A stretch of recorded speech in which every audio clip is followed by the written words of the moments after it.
Adventure, karon na nako sa Nicole Store diri sa poblasyon sa Pilar Bohol Adventure.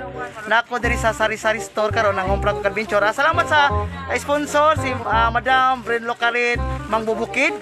Adventure na nakakita na to Adventure na ay aong gi kumpra Adventure nga araw nga bihon ka Adventure 20 ka buok nga bihon.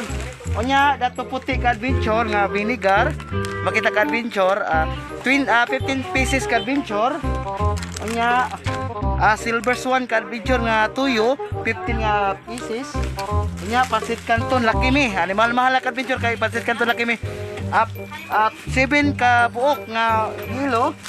Onya 7 ka buok nga green nga pansit canton. Adventure mo ni siyang naapay padik sarap ka Adventure. Ang salamat kayo ni Ma'am Brin Locarit nga Mangbubukid. Ang donation nga gihatag ka Adventure gipasiguan lang sa iyang kwarta nga gipadala ka Adventure. Makita to ka Adventure ang mo ni ay panghatag palipay sa katawhan mga karong Tuesday ka Adventure ang palipay sa katawhan part 3 ka Adventure part 3 na ka Adventure.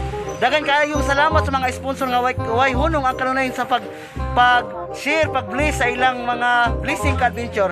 Dagan salamat ka Adventure. God bless. Kaway sir, kaway. O nako sa Nicole Store. O kaway mga gwapa. O. Okay ka Adventure, dagan salamat. God bless. Okay, magsuot na si sir. Kaway sa kamot. Adventure, dagan ang malipay ni mga katawhan ka Adventure. Salamat ni Madam Brin Locarit Mangbubukid. Thank you Madam sa imong gihatag donation para sa mga katawhan. Dagan ang malipay ani Madam sa imong gi-bless, gi-share sa imong blessing Madam. Maginaot ko Madam, ang Ginoo ray magabalos kanimo Madam. Unya God bless Madam. Salamat kaayo Madam sa imong gihatag nga palipay para sa katawhan ka Madam Brin Locarit Mangbubukid. Adventure, salamat.